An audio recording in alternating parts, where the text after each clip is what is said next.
Okay, we will get started. All right. All right, everybody, welcome to a brand new episode of Spiritual Asshole. I'm so excited to be joined by Andrea Owen. She's a podcast host, speaker, author of Make Some Noise and How to Stop Feeling Like Shit. Andrea, what's up? Hey, glad to be here. Nice to meet you. I'm so glad you're here. So you wrote How to Stop Feeling Like Shit. Is the first tip to not be alive? Well, no, it's not that dire. It's just don't hang out with assholes. Wow. That's great. And how have you done that? How have you officially extricated yourself from all assholes in your life? I think the worst asshole was my first husband, who had an affair with our neighbor and got her pregnant while we were married. I heard about this. Can I have his number? He sounds awesome. That's why I left my hometown. Everybody heard about it. Oh man. How's he doing now? Is he running for president? No. He's fine, I guess. I actually talked to him not that long ago. Oh, so you've made your peace. Yeah, for sure. I mean, it was 16 years ago, and it took us that long, I think, to have a conversation where we could come together and be like, what happened? Why were we such assholes to each other? It wasn't just him, although I did not have an affair with our neighbor and get anyone pregnant. Right. But yeah, it was a good conversation just to be like, why? Because we were together since I was 17, so it was a lot to unpack. Oh, okay. That's good. So how much do you think feeling like shit is a choice? I'm going to argue it's a lot, but let's talk about it. So that book specifically, so my audience is primarily women. I have had many a man DM me and say like, hey, I read your book. It was on my wife's nightstand or whatever, and I got a lot out of it. But it was born from me seeing these habits that my community does over and over again. It's like poor boundaries, perfectionism, overachieving, like all these things that we do to try to avoid criticism and judgment, and like kind of put on this like dun dun dun dun dun dun dun. Yeah. And it works for a little while. Like, I'm not going to lie. It works. I say overachieving and control got me to graduate with honors from college. But when it doesn't work anymore, that's when it feels like shit. Right. That's when it feels like shit. So that's what the book is about. Like, what do we do when it stops working? Okay, so how about now, though? Like, your life now, you seem to be thriving, unless it's a giant lie, which I don't believe. Some days. But how much do you think feeling like shit is a choice? A lot of times I think it's a habitual pattern that people don't realize how much of control we have. It's just fucking hard sometimes. Yes. And thank you for asking the question again, because I ignored it the first time. Yeah, I'm going to keep asking it again. It's fine. Is it a choice? Yes and no. I just want to acknowledge that there are some people out there who have chronic depression and anxiety or other mental illness challenges, which it is not a choice. And I don't ever want to be dismissive or insulting to those people. So that aside, a lot of it has to do with not just your mindset, but of course that's part of it. But a lot of it is like, what are you tolerating in your life? So many of us are tolerating like poor management at jobs that we have, like just shit from our families. When we get together, I don't know about you, but when I get together with my family for holidays and stuff, we all kind of revert back to the roles that we had like growing up in our childhood homes. Yes. I'm 100%. The baby of 5. And so they treat me like a child still, which is infuriating. Like, having the conversations or just like putting boundaries up and just deciding what you're going to tolerate and what you're not going to tolerate. Okay. Yeah, because for me, no, I totally hear you. I'm not saying like it's for everybody, but I've really noticed like me personally, as far as choices, there are so many things that I do knowing that it's going to make me not feel good. And I still sometimes do them. Because you're human. Yeah. Like what? Like now I want to know. Oh, okay. Actually, I wrote out. You eat the mushrooms that are growing in your bathroom. I make kombucha and don't see anyone. I shut my bathroom door and I say, "No, it's my time. This is me time." This is my self-care. Okay, so let me tell you. I actually wrote this out because I wanted to give like a really practical example. So there's a term toxic positivity in spirituality. Yeah. I don't love that term because I feel like it's just another way for people to judge other people. Anyways, here's how I can make myself feel like shit instantly. And then I could say, well, I just feel like shit. I could go on social media right now, start comparing myself, which I do, not work out, go eat donuts, which I also do, check my bank account, call myself a failure 3,000 times, which I've done. Or I could get up, have a great, like, have this be amazing conversation, be super charged. I could go laugh, I could go work out, I could go do something I've never done today because I've just been really realizing the importance of novelty. Go hug someone, hang out with my dog. Like, these are all active choices all the time that we have the ability to make. I just think, like, I'm not trying to shame people for making, quote, choices that are unhappy, but I do think it's important to realize, like, how much of a say we all really have in this. 100%. I agree with what you said. And also I want to point something else out, that the examples that you gave, we all do them. Like we all do them. And then what I call this the ultimate ass kicker is, like, we do them and then we feel like shit for doing the things that make us feel like shit, and it's like, oh, I should know better. I host this podcast, or I listen to Brendan's podcast, and I should know better to not do the thing. I'm a double failure. It's like, well, no, you're not. Double failure is a great term. That's exactly how it feels. It's just part of being human. It's part of the human experience. And one of the things I preach a lot, which is kind of unsexy, but it's about self-compassion. It's like just being nice to yourself, just understanding that it's part of the human experience to do things that don't make us feel good. And the difference is that we close the gap into realizing that we're doing it and then choosing something else, like one of those great examples that you gave, to pull ourselves out of the funk. Right. So it seems like you made pretty significant pivots. And one of the things you said in a podcast, which I like a lot, is like to start telling yourself superior stories. What do you do? What have you done so that you're not still dating the guy who got your neighbor pregnant? Right. It's honestly one of the things that I learned in my 20s when I was diagnosed with, I was having panic attacks. Like, it was like full physiological meltdowns, and finally got diagnosed with anxiety disorder, and it's cognitive behavioral therapy. And so my therapist would help me walk through, like, worst case scenario, because we have a negativity bias as humans. Like, it's a way to protect ourselves and to survive. Like, we think about the worst possible outcome that could happen. And if you struggle with anxiety as a mental health issue, it's to the extreme. And so I just ask myself, like, what are the possibilities that could really happen? Like, what are the possibilities that I'm going to become destitute and lose my house and have to, like, move back in my parents' basement because, of X, Y, and Z? Well, not that likely. And so you just kind of walk yourself through the entire thing. And then if you are still convinced that the worst is going to happen, ask yourself, do I have the resiliency to come back from that? Yeah. Like, is this circumstance going to murder me? Probably not. Right. Now, if you got that sweet podcast set up, you're fine. And the kombucha in my bathtub. And kombucha in your bathtub. So do you feel like in your life, though, you made like a significant shift there? You're like, no more bullshit. Because then I also heard that you had another kind of whack ass relationship. Did you feel like you made a really big pivot, or do you feel like it was just sort of a natural progression? Well, I mean, I was at like my quintessential rock bottom. So my husband had an affair with our neighbor and got her pregnant. This was right when, and I was 30, 31 at the time. So it was like right when, like, all your friends are like getting married and having babies, and like that pressure. And we were just starting to plan our family, and he got someone else pregnant instead of me. And then I started dating right away, which I shouldn't have done, but I didn't have any other coping skills. So I'm like, I'll get attention and validation. Like, that'll work. And it worked for like a minute. And then I met someone great and I fell in love. And then 9 months later found out he had lied about everything. And he actually had a drug addiction and had lied about having a terminal illness to cover that up. So that was my rock bottom. Classic. Where I decided, and it didn't solve, like, me having my rock bottom and making the decision to change my life didn't solve all my problems. Like, I still handle things sometimes very poorly and have that moment, that spiritual moment of like, how did I get here again? Like, this is familiar. Why on earth? But then again, it goes back to that ultimate ass kicker, like beating myself up for not being more evolved and not making better choices. And so I think the biggest change I've made, if I'm going to answer your question, it's around self-compassion. I don't always make the best choices, even though I do this for a living, but I'm way kinder to myself, and I have way more respect for myself as a human.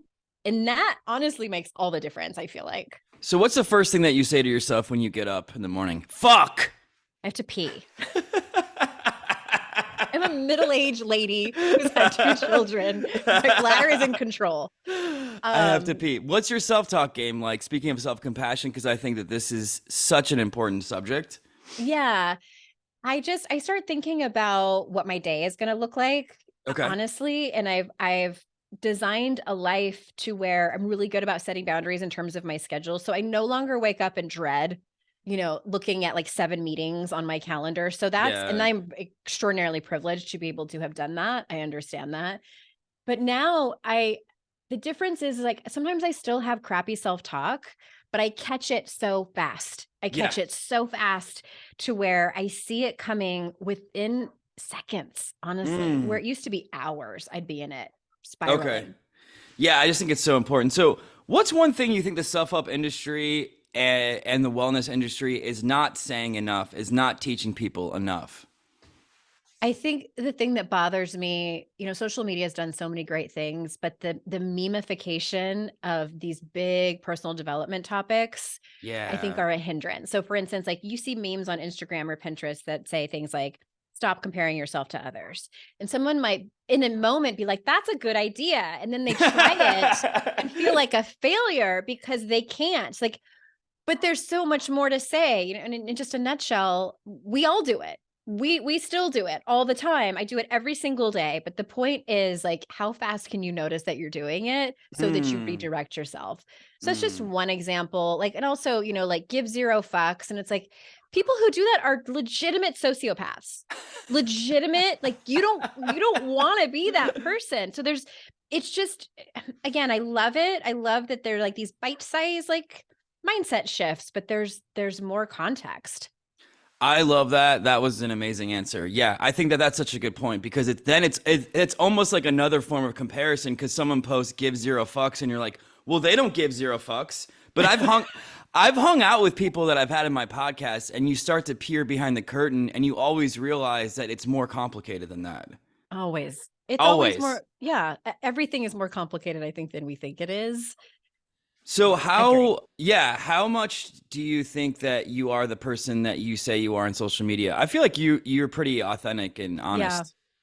I'm especially on my podcast where people get even sort of more close-up glimpse. Like I'll tell you what, Brendan, like I had a hell of a time during the pandemic. Like I spiraled. Like for Yeah. the onset, I know so many people really did, but mine was more just I went into a deep depression. I had suicidal ideation. I thought this was mass extinction. Like I went down the rabbit hole and got diagnosed with an autoimmune, like all this physical stuff happened as well. And I was transparent with my audience like a few months later, like I told them really what I was going through. Wow, that's really awesome. I mean, not the suicide part. That was Not sucked. Yeah. awesome. Yeah, yeah, Not yeah. awesome. But speaking of something that is awesome, you often sign your name and sign up as Andrea motherfucking Owen, which I think is so cool. So what was it like having parents give you the middle name of motherfucking? They're the coolest. They also put me in a t-shirt when I was 3 that said itty bitty titty committee, which I have a picture of. Are And I you was like, serious? it was the 1970s. Yeah. That's awesome. That's so cool. That's fucking great. I have like a rainbow belt around it That's too. so good. No, but Can you the talk about why you reason do that? I love that. the reason that I always giggle when I sign up for like, especially if it's like an email list or something, Yeah. I'll sign up like I love it. Andrea motherfucking Owen. So when I get an email from them, they're like, "Dear Andrea motherfucking Owen." I And love I'm like, that so "Yeah." That's so good. So is your therapist aware of how many TikToks you do about her? So many. I follow my therapist on Instagram.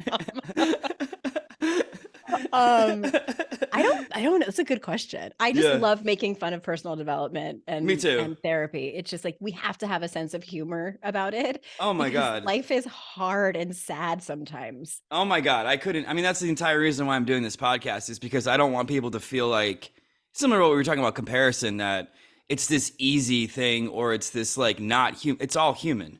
Or it's Like, always enlightening and you're always having these aha yeah. moments that are And it's serious. It shouldn't. Nothing should be serious. Like nothing. I don't care what it is. Fuck it, man. yeah. Well, I mean, things I won't mention. Okay, okay, okay. Well, we come from different places. You know, I did open mics in New York where everybody was real dark, but that's fine. So what one thing you think people can do now to stop feeling like shit, or a practice that really helped you in your life? I think that not feeling so alone. I think now we are more Uh, connected than we ever were with social media, but at the same time, people are so disconnected. I have 2 teenagers, so raising Gen Z has been oh, so interesting. right. How I mean, even I was talking to a woman I know who's a therapist who only has clients that are like 13 to 18 age range. And I asked her, and I'm like, is it true that teenagers are having sex less than they were like in my generation, like in the 90s? And she's like, they are having less sex, but there's a lot of sexting that's happening. And I was like, that's so, I Wow. don't mean, I'm a Gen Xer, I'm not a boomer. So don't, okay, boomer me, but like, No, I'm no. like, it's so interesting. Like on one hand, it's great. Less pregnancies, less STIs, less like emotional drama for sure. But also like there's connection in that they might be missing out from. And so I just think they're shifting with technology. And so my whole point is that to feel a little bit less like shit, we have to be vulnerable in our relationships. And I don't mean like going on social media. You don't have to start a podcast and tell everyone your first husband had an affair with your neighbor. Like it's not for everyone. It's not for everyone, but your close friendships, like tiptoe in. You don't have to dive into the deep end, but Yeah. tiptoeing in, having these connections with people and like letting your guard down a little bit and being vulnerable. It is a huge risk. I'm not going to say it's not, but that's one way to do it. I love that. And it reminds me of someone who you're very familiar with, Brene Brown. She said Yeah. that vulnerability is like twinkle lights. And I always think about that. It's not a floodlight situation. Like when someone Mhm. you meet, if they start just like unloading on you, you're like, whoa, I'm Yeah. leaving. I mean, I think we've all had that experience of Yeah. either doing it or having someone do it to us. And it's, and Brene calls that trying to hotwire a connection where we're Mm. trying to build connection faster than connections organically built. And research shows that it's built in small increments over time. That's how we build trust. And that's essentially what a lot of vulnerability is. But it's the long game. It's the long game. And a Yeah. lot of people were raised in homes where we either made fun of vulnerability, we just didn't have the words for it, or if you were vulnerable, you were shamed for it, or or just like a lot of other myths around it too. And so it doesn't come naturally to a lot of people. So I just want to say that like you're not wrong if you're feeling averse to it. Yeah, I grew up in the Midwest where there was a lot of repression, and recently one of my cousins voiced her concerns about the trauma of our family, and my dad just goes, "Oh, boo-hoo." I'm like, Oh my "That's God. Okay, boomer. that's kind of how I was raised. Like, what?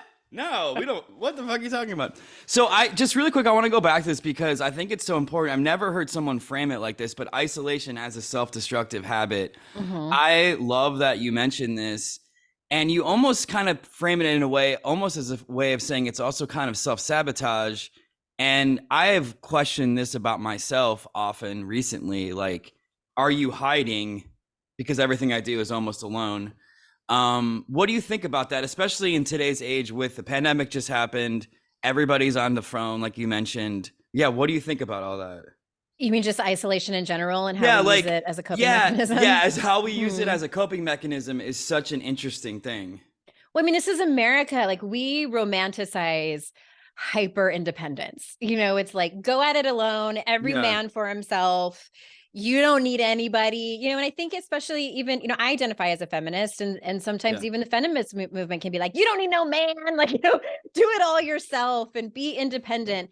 And while I think those are some good attributes to build, like we need each other, we need to connect with other human beings. Like it's part of what makes us human and part of what is healthy for us as Mm, individual humans. And so I think isolation, and when I talk about that, what I mean is when shit hits the fan in your life and you're either so embarrassed or ashamed about it, or you make up that nobody else either has problems like yours or nobody gives a shit about the problems that you have, so you don't reach out to anybody at all. Or when someone asks you about it, you either say that it's fine, or you might like share the story from like like almost like a gossip standpoint, like, oh my God, you don't believe what happened. And, but you don't actually express how you feel. Like I'll use myself as an example. Like when I went through that really difficult time decade and a half ago, it was such a dramatic story. People loved hearing about it, like their mouth gaped open and everything. And so I sort of used that as a kind of loophole to get out of actually talking about the profound humiliation that I felt. Oh, That it was profound. And it took me like a decade to really realize the impact of the humiliation that had on me.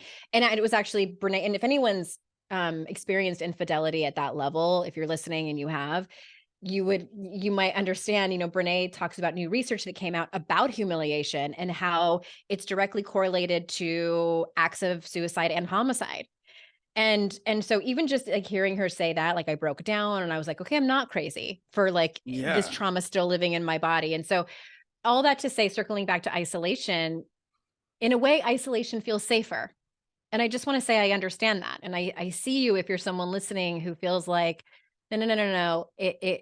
The risk is too great for me to share how I'm actually feeling with someone rather than just keeping it to myself. And Mm. I just wanted to say that's a really difficult place to be in. Yeah, no, for sure. So for you personally, is there anything that you try to do every day? I know we mentioned you're being nicer to yourself. Is there anything else that you feel like really has helped you not feel like shit? Just lots and lots of cocaine, really. Yes, we all need it. I'm Woo! kidding. I don't do that anymore. I don't do that anymore. You're also 11 years sober. I Is am that 11 correct? years sober. So Yeah, I what's it love been? booze and Yeah, what's it cocaine way too been? much. I'm What's it been retired. like then not having friends for 11 years? Is it good? Being the most boring person in the room. No, I mean, this is me sober. You can imagine how I was as a drunk. Holy fuck. Um, it's well, wait. The first question that you asked was about like what do I do to Yeah. actually not feel like shit. Um, I mean, it's again kind of unsexy, but set boundaries, which I used to have none.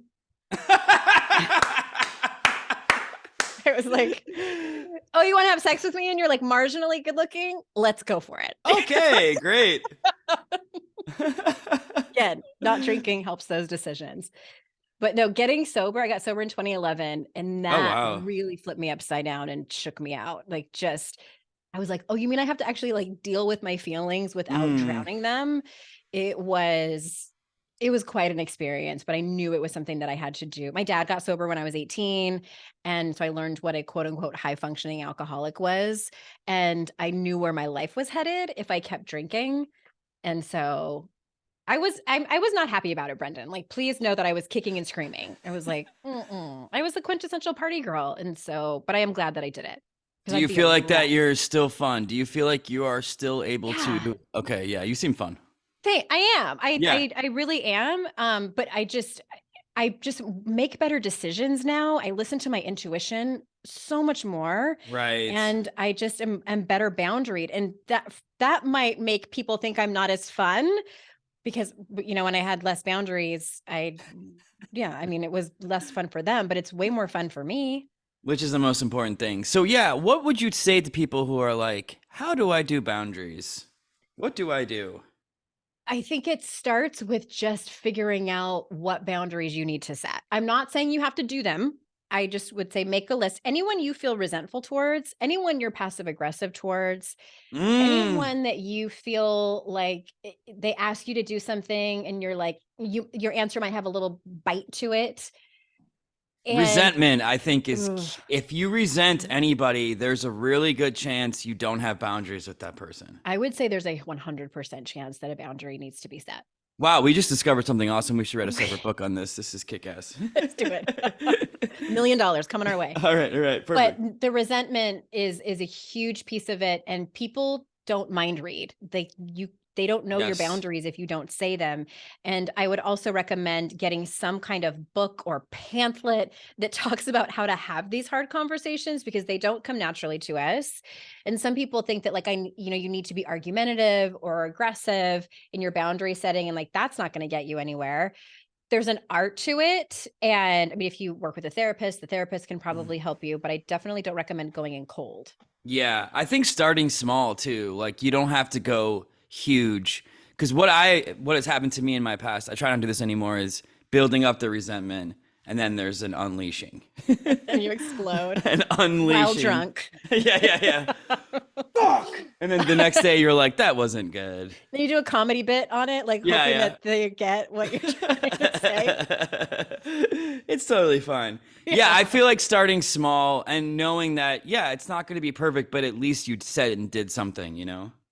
They're hard. Like I'm not going to that's why they're called hard conversations. And I just, if I could give people a quick tip is, start with gratitude, like I would say like, Brendan, I love our friendship. I'm so glad that we've been getting to know each other for this past like 27 minutes. Like it's been amazing. Great. Yeah. And also, there's X, Y, and Z that is kind of been bothering me and I've been holding on to it for a long time and that's not fair. I really care about our friendship and I want it. I want to not feel this resentment. What do you think about that? Put it on them. What do you think about the difference between setting boundaries and putting up a necessary wall between you and somebody? Yeah. So the difference would be that a boundary is that you're stating what you're uncomfortable with or what you will and will not tolerate anymore. And then you are asking that other person to like have a conversation with you and like come to some kind of agreement or compromise of what will work for both of you. Putting up a wall, the way I would describe that is like you're either like completely shutting somebody out, like you're stonewalling, just ignoring them, cold shoulder type of situation, or you just avoid it completely in hopes that it will go away, which I think is a lot of how we were raised. Yeah, it sounds great. And then like when you're 90, you're like, man, I shouldn't have done that. Oh, that's all right. Just my one life. Talk about it. Maybe it's invisible. Oh, it's all right. One other thing you talked about that I thought was so cool that I haven't heard enough people talk about is closing the story loop and our obsession to do that. Can you talk a little bit about that? That's really fascinating. Yeah, this goes back to, anxious thoughts. And for some people, it's obsessive. Like we want to, our brains like to, and this comes from Brené's research. I'm not just making this up. I didn't see it on like a BuzzFeed. Yeah. Our brains, no offense to BuzzFeed, but our brains like to close the loop. So like say you and I work together in an office and we're friends and you walk in and I say hi and you kind of just like glance over at me and don't say anything. I'm not going to walk away from that being like just okay with it and not thinking about it. I'm going to think like, what did I do? I must have done something like, and just make up all these stories, usually that are bad.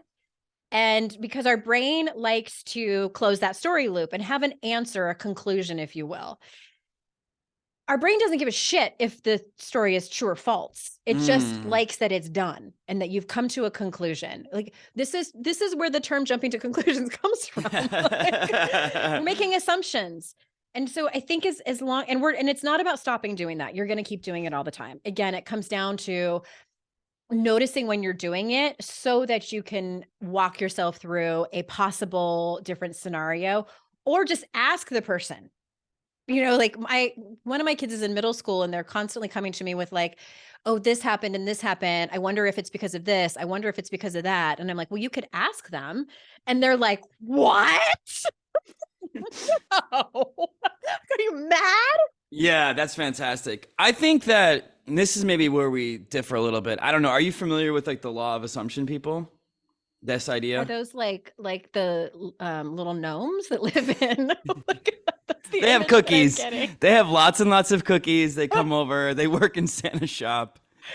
No, I'm not familiar. Okay, so there's a whole sect of the internet that's in the manifestation world that's kind of blowing up. They're the law of assumption people. And what they basically say is exactly what you said about assumptions, but they just more or less teach to just assume the good story. Yeah. So, and I think that that's so good because what's going to be the harm in saying, I just had this interaction in my office. Oh, they're busy. Like giving yourself the benefit of the doubt versus massive self-criticism. It's so much better. Like, yes. So I do something like that, especially, and this has kind of changed my life, honestly, like in traffic. I used to get so mad when people were aggressive drivers. And now, and I've said it out loud with my kids in the car since they were little. So now they've adopted it. If someone cuts me off or is a complete asshole on the road, I always say out loud, they probably have to poop. Because why other reason? What are the, I mean, because we've all been there, right? Like you have to go so bad, you have to cut people off. And also I'm working with a client now who's on dating apps, and we're working on like the, ghosting, or like people that walk away from conversations. And so now we just assume that that he has died. Because why else? Why on earth? Oh yeah, they're just all dead. It's fine. So sad. So sad. But yeah. Yeah, I recently had this experience where I was in this amazing place and I walked out and I was so taken by it that I didn't see this woman holding the door for me. And then she just goes, "You're welcome." And I was like, oh. And it was just so funny because I've been on the other side of that. And I'm like, oh, now I know a lot of times people are just in a daze and they don't see you, like, or they're in their own shit. But that's so good. I think always assuming on the benefit for your behalf is also a great way to practice self-compassion too, when you're just like, it's not me, Mm-hmm. And I think that's wonderful if you can do that. I think all of the laws of attraction, there's like, I think 7 different ones. Those are great sometimes. Yeah. And they're also very much cloaked in privilege. And anyway, so I take that with a grain of salt, but if you can practice that 100%, if it works, go for it. Let's have a privilege fight. Okay. So speaking of which, you love getting to the root of the problem, which I love. Is it fair to say the root of the problem is white people? White people and cocaine. 2 white things. The whitest stuff. The root of all problems. I think sometimes it is, but no, I think, and this is such a womp womp, but the root of the problem, and a lot of the things that I talk about is shame, which surprises people because a lot of people are like, I don't walk around feeling ashamed. I've got some self-esteem and that's great. And I believe you. And look at all the things that you're doing to try to avoid shame, like not setting boundaries. It's the people pleasing, the perfectionism. It's using humor as a way to deflect things that hurt. Like we all do it. And if you don't know what those things are, they're still driving the bus. And they're the things that like kind of make you put on a performance for certain people. And we all do it. And I think that the more we can see it, the better off we are. Yeah. And I think the shame, a lot of it, unfortunately, I thought this was going to be your womp womp, is from your childhood. I mean, it's crazy. The hardwiring that happens from 0 to 7. I didn't want to be the one to take responsibility for that womp womp. Let's just do a series of womp womps. Childhood. Oh, here we go. So do you feel like you've dealt with shame? How have you done it? More shame? Lots of crying, talking about it in therapy. Honestly, like one of the things that's been so helpful is something called somatic therapy. Oh yeah. It's where they just integrate your body in it. Done consensually. And there's a lot of different modalities that I'm not even aware of. And I don't even, this is probably unhelpful, but I don't even know the name of what my therapist used. The one I hired in 2020 when I was, thinking about not waking up. And it was incredibly helpful because trauma lives in our body, it lives in our tissues. It stays there. There's so much evidence that shows this. Talk therapy will only get you so far. And then you're kind of like running in circles. So that's the thing that has helped me a lot.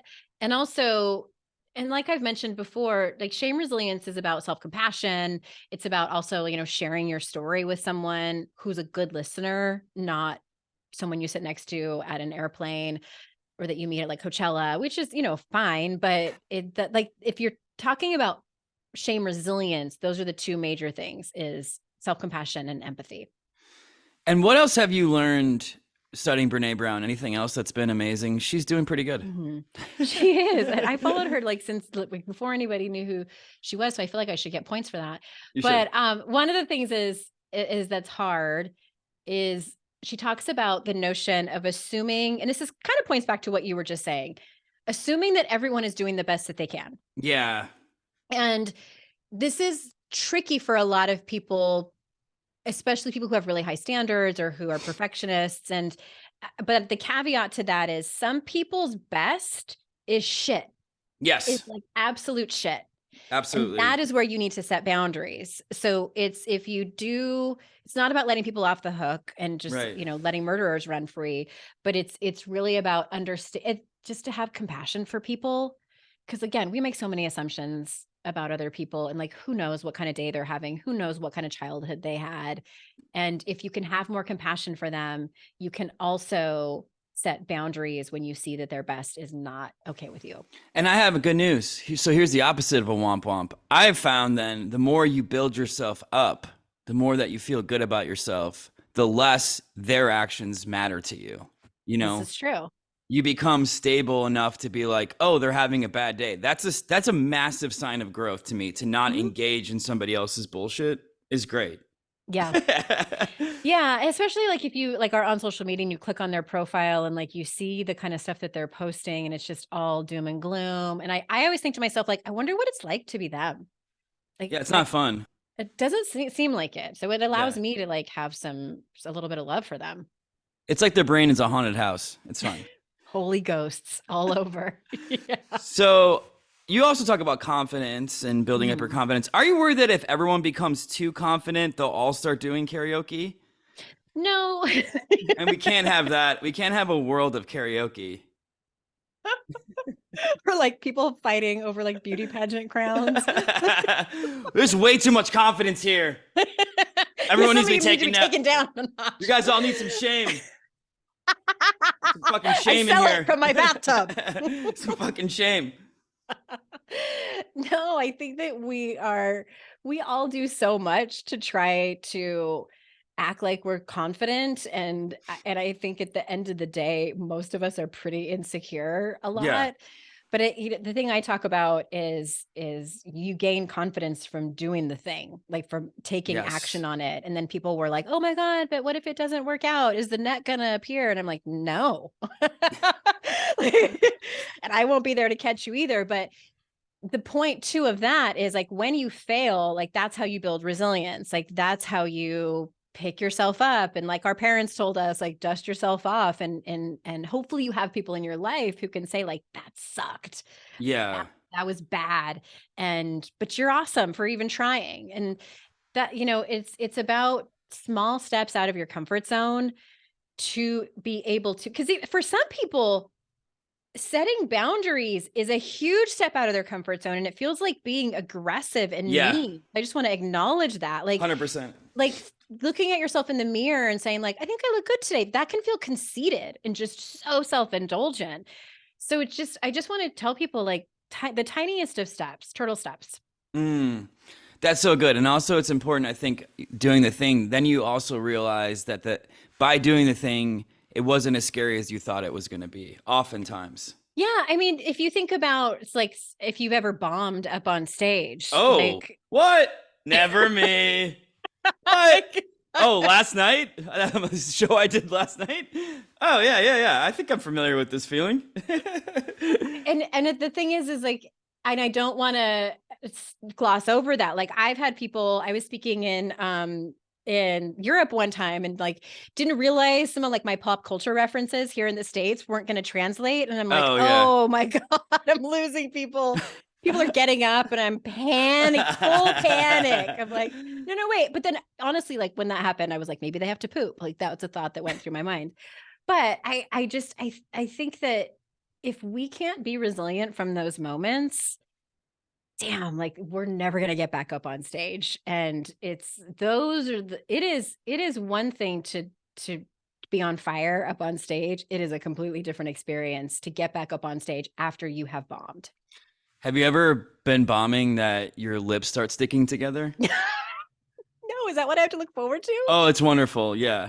But no, your mouth gets so dry? Yeah, your mouth. No, it hasn't happened to me. When I was initially starting off in comedy, I bombed a show in front of 400 people. I couldn't talk at one point because my lips were so dry. My body was shutting down. Yeah, it was like, that's what I teach people because and now I'm all excited because you bombed. That was great. Well, because one of the other elements of learning shame resilience is understanding very quickly what happens to your body when you're in it. Yeah. So for me, my armpits start to tingle and I get like tunnel vision. Yeah, that's happened to me. Tunnel vision. tunnel vision for a lot of people, like their throat feels like, but it's not like they're going to cry. It's just like a tightening of like the chest and throat. It's like we have these physiological, sometimes extreme responses to shame. And so the faster that you know that you are in it, you can get off stage. Quit comedy, go become a bartender, move to Costa Rica. Everything is move fine. Back in with your parents. It's great. Yeah, no, just run. But you can know that you're in it. So like, hopefully you can get off stage and maybe like call a friend who understands and say like, you won't believe what just happened now. And so like, if it were me, I would probably cry as I'm telling the story, but hopefully you can laugh about it later. I'm laughing now, but it was just, 5 casual days of night terrors. It's fine. So sorry. No, it's okay. Honestly, like I do feel way more resilient. Like I can confidently say that because I kept going. Now, last night wasn't bombing, but now if I was ever in that situation again, that would never happen to me because I would be able to be resilient enough to not go into the hide mode on the stage, which just makes, I was like digging further and further. It got so bad at one point that a guy yells out, "We're on your team." We want you to succeed. We actually are here for you. You're okay. I was so new. Like, it's okay. Oh, it was horrible. One of the worst feelings of my life. Yeah. Well, on that lovely note, this has been great. I usually like to close by playing a game. It's called Spiritual or Asshole, where I say some things and you tell me if it's spiritual or asshole. Are you down? Yes. Okay. Spiritual or asshole, sleeping next to your phone? I'm overthinking this one. Spiritual. Yeah. Spiritual or asshole, sleeping next to your phone because you're dating it? Also spiritual. Okay. Spiritual or asshole, when an elderly person comes up to you and says, "Hey, when are you going to get married and have kids?" You say, "Hey, when are you going to die?" Asshole. What? No. That's the most spiritual thing I've said so far. All right. Spiritual or asshole, when someone is breaking up with you in person, you say, "I'm sorry, I prefer to listen to this breakup on tape." Spiritual. All right. Spiritual or asshole, writing a book called How to Start Feeling Like Shit, and it's about becoming vegan. Definitely spiritual. Spiritual or asshole, bringing your past relationship history into your current relationship. Oh, definitely spiritual. We all do it. Fuck, man. All of us. Fuck. Spiritual or asshole, when your therapist says something really profound and deep, you respond by saying, "Hey, are you single?" Spiritual. This one is personal for you. Spiritual or asshole, saying, "I will no longer be codependent with a person, but I will be codependent with my dog." Spiritual. That's so spiritual, That's man. fine. Yeah. Yeah, I think it's completely. That's why we do it. That's why I got my guy. All right. Well, this is awesome. You want to say where people can find you? Probably my podcast I have a podcast called Make Some Noise, which I would love to have you as a guest on. Oh, I'd love to do it. Yeah. And I'm on all social media platforms. Hey, Andrea Owen. Your Instagram's really fun. Everyone should follow. My audience will love your Instagram for sure. Okay, good. Yeah, I like it too. If I think it's great. It's really fun. It's really honest. Well, this has been a blast. Thank you. Same. Thank you so much. All right. Thanks, everybody.